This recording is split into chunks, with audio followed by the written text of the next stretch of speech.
Friends, आप सभी का स्वागत है हमारे YouTube चैनल आनंद क्लासेस में। फ्रेंड्स, आज हम लोग बात करेंगे रिफ्रैक्शन ऑफ लाइट के बारे में, यानी कि प्रकाश का अपवर्तन के बारे में। प्रकाश का अपवर्तन का जो डिफिनेशन है उसमें कहता है कि जब प्रकाश की किरण एक माध्यम से दूसरे माध्यम में प्रवेश करती है तो अपने पथ से विचलित हो जाती है। इस घटना को प्रकाश का अपवर्तन कहते हैं। मतलब कहने का मतलब हम लोग क्या जानते हैं कि प्रकाश एक स्ट्रेट लाइन में ट्रेवल करता है, यानी गमन करता है। अगर इसका मीडियम हम लोग चेंज कर देते हैं तो इसका डायरेक्शन क्या होगा ना, चेंज हो जाएगा। तो इसमें दो शर्त है। शर्त नंबर 1 है कि अगर प्रकाश यानी लाइट विरल से सघन में जा रहा है, यानी विरल माध्यम से अगर सघन में जा रहा है तो क्या हो रहा है, देखिए मान के चलिए एक सरफेस लिए हम लोग, उस पर एक नॉर्मल दिए हैं यानी अभिलंब, ये अभिलंब है। ये एक प्रकाश की किरण आपतित हो रही है सरफेस पर।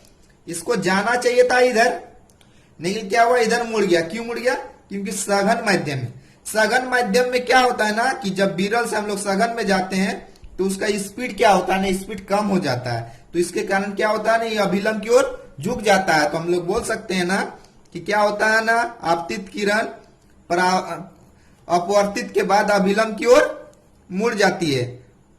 यानी बोल सकते हैं कि अपवर्तित किरण अभिलंब की ओर मुड़ जाती है।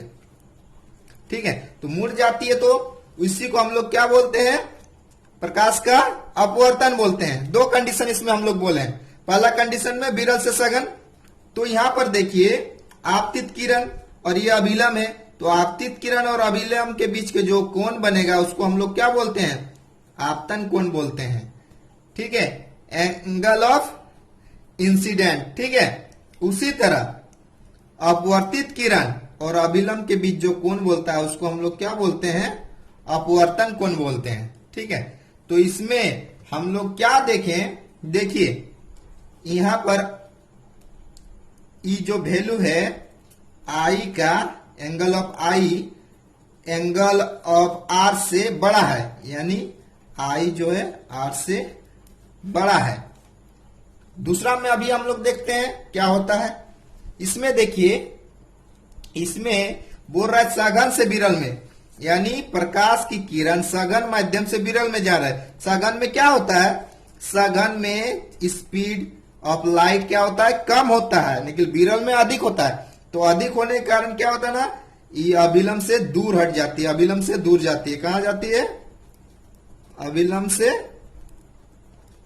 दूर जाती है प्रकाश की किरण।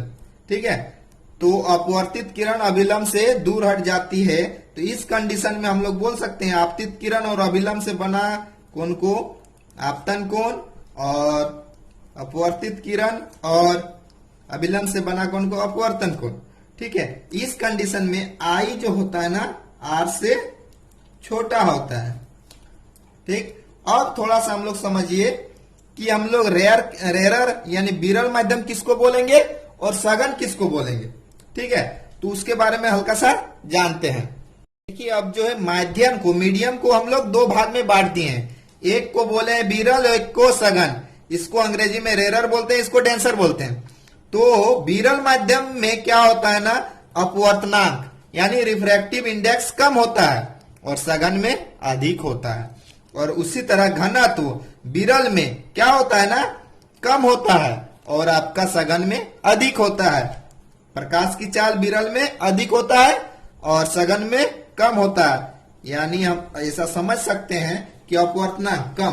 तो मान के चलिए एक एग्जांपल हम लोग ले लेते हैं। विरल में वायु का क्या होता है अपवर्तनांक,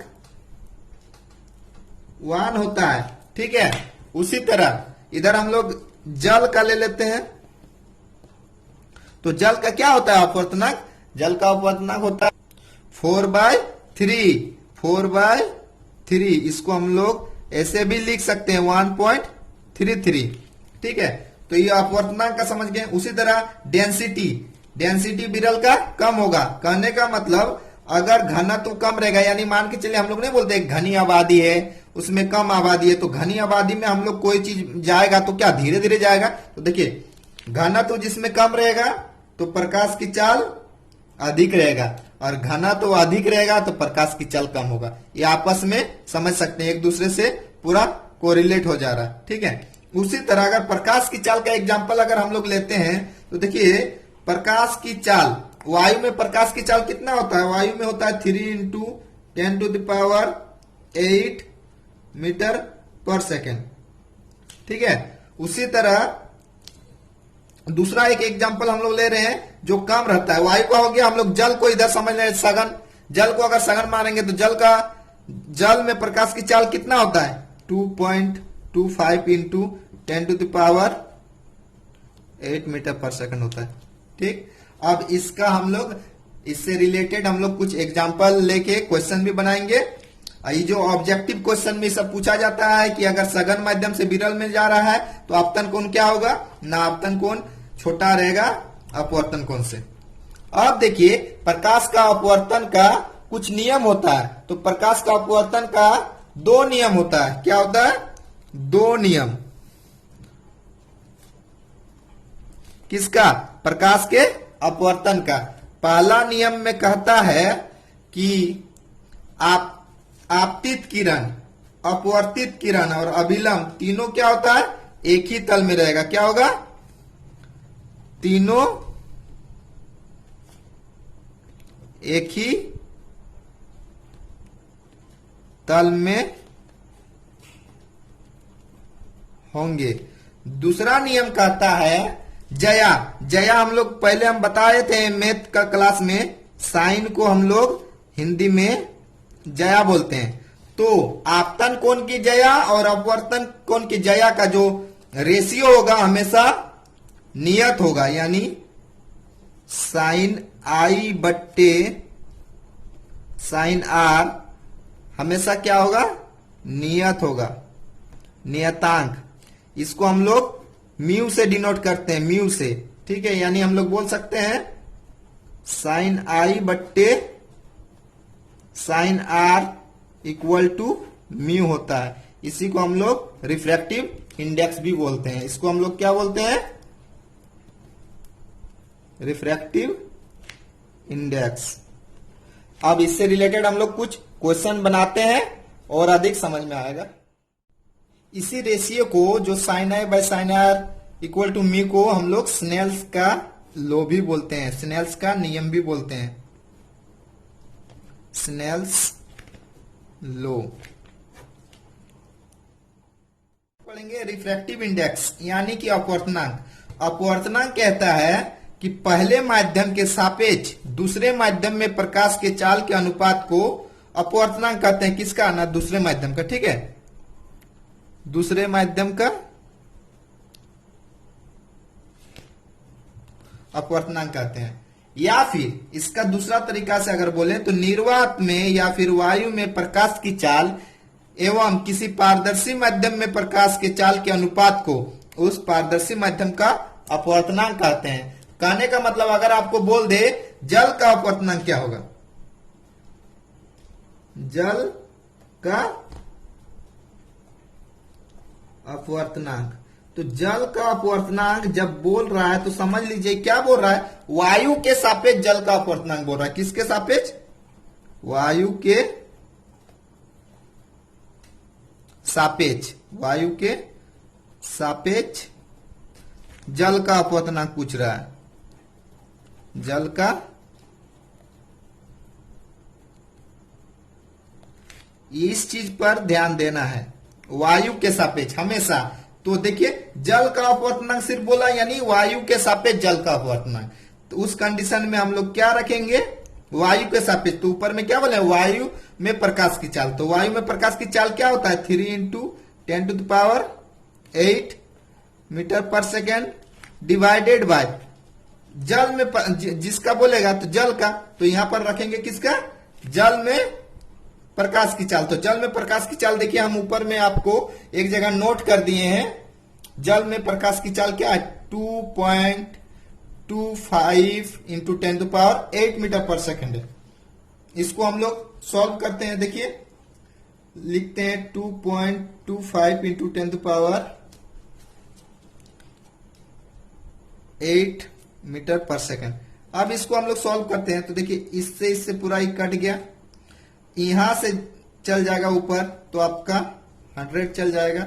अब देखिए कटेगा 25 बार में 25 चौके 100, तो 25 9 में 225, अब 3 तिया 9, अब आया क्या देखिए 4/3 आया। तो हम लोग बोल सकते हैं जल का अपवर्तनांक कितना होता है, 4/3 होता है। इस तरीका से और एक दो क्वेश्चन हम लोग बना लेते हैं और समझ में आ जाएगा। और ऊपर में हम कुछ वैल्यू लिखे हैं, इस चीज को निकालने के बाद आपको देखिएगा यही सब वैल्यू आएगा। अगर अपवर्तनांक बोला जाए तो वायु का अपवर्तनांक 1 आएगा, क्योंकि ऊपर में भी वायु का स्पीड लिखेंगे, वायु में प्रकाश की चाल, नीचे भी वायु में प्रकाश की चाल, तो कैंसिल हो जाएगा तो 1 आ जाएगा।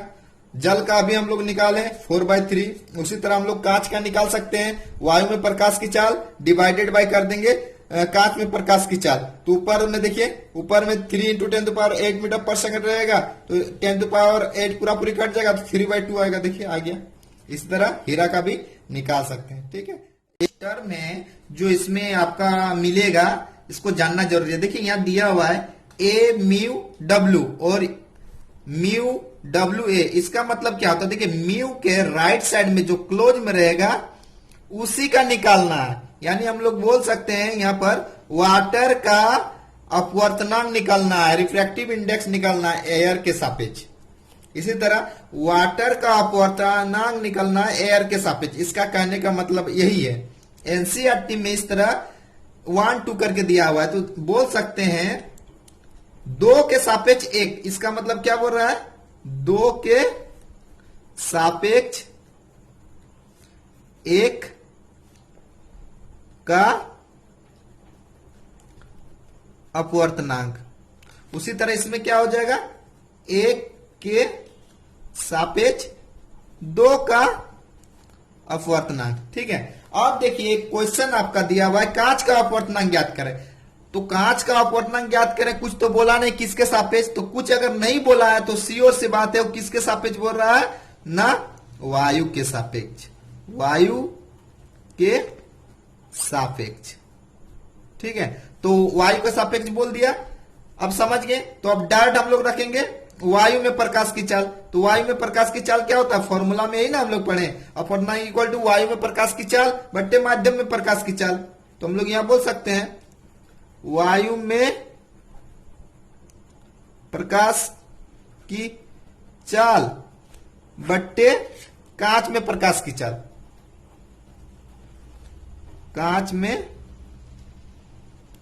प्रकाश की चाल, तो दोनों का रख देंगे। वायु में क्या होता है 3 इंटू 10⁸ मीटर पर सेकेंड, कांच में प्रकाश की चाल क्या होता है 2 इंटू 10⁸ मीटर पर सेकेंड। अब इसको सॉल्व करते हैं, देखिए ये पूरा कट जाएगा तो आएगा क्या लास्ट में 3/2, तो निकल गया कांच का अपवर्तनांक। उसी तरह अगर आपको बोल देता क्वेश्चन में, जो भी बहुत ही बीबीआई क्वेश्चन है, आपका पूछा हुआ क्वेश्चन है, पॉलिटेक्निक में क्वेश्चन है आपका जल के सापेक्ष कांच का अपवर्तनांक, जल के सापेक्ष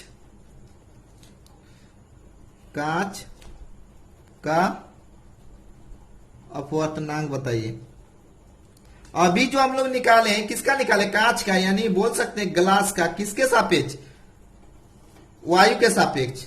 ठीक है, ऐसा, या फिर इसको हम लोग ऐसा भी लिख सकते हैं म्यू ग्लास आगे फिर एयर। ठीक है, अब इसमें हम लोग को निकालना क्या, जल के सापेक्ष कांच का, यानी ग्लास का निकालना है वाटर के सापेक्ष।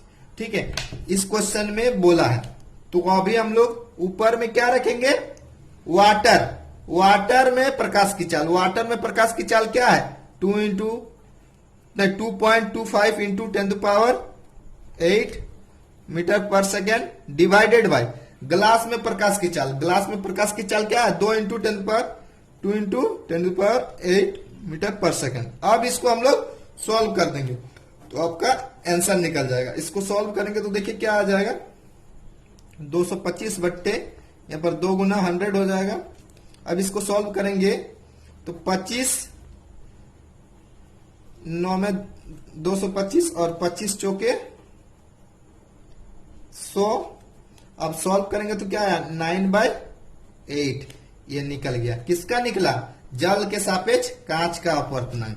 अब देखिए थोड़ा सा समझने के लिए, अभी अगर कभी डाउट हो ये दोनों का एक दूसरे का सापेक्ष में बोलेगा इसका या फिर इसका, ठीक है, तो देखिए हम लोग जल का हम लोग जानते हैं जल का अपवर्तनांक क्या था 4/3 यानी 1.33 और कांच का क्या था 3/2 यानी कि 1.5। इसमें ज्यादा कौन है? इसमें ज्यादा है आपका 1.5 यानी कांच का। तो जब कांच का बोलेगा निकालने का जल के सापेक्ष, तो ऊपर में देखिए कांच का यहां बोला है ना, तो यहां पर ज्यादा क्या है 9 है ना, ज्यादा ये क्या है कम है। तो डायरेक्ट हम लोग यहीं से समझ लेंगे, ज्यादा दिमाग लगाना नहीं है। अब आपको यहां अगर पूछ देता जल के सापेक्ष कांच बोला है, अब बोला कांच के सापेक्ष जल का, कांच के सापेक्ष जल का, तब यहां क्या करते सॉल्व करते तो वही आता जो हम अभी लिख रहे हैं, क्या आता 8/9 आता, क्योंकि जस्ट पलट जाता। तो यहां पर ध्यान दीजिए क्या पूछा है, जल का निकालने बोला है, तो जल का क्या था कम था, तो कम वाला वैल्यू ऊपर में रख देंगे। ठीक है, तो डायरेक्ट यहीं से आप ट्रिक में समझ लीजिए, जब आपका कांच के सापेक्ष जल का बोलेगा तो 8/9 होगा, और यही बोलेगा जल के सापेक्ष कांच का यानी ग्लास का, तो यहाँ पर ग्लास का ज्यादा होता है, हम लोग जानते हैं 1.5 होता है, तो 9/8।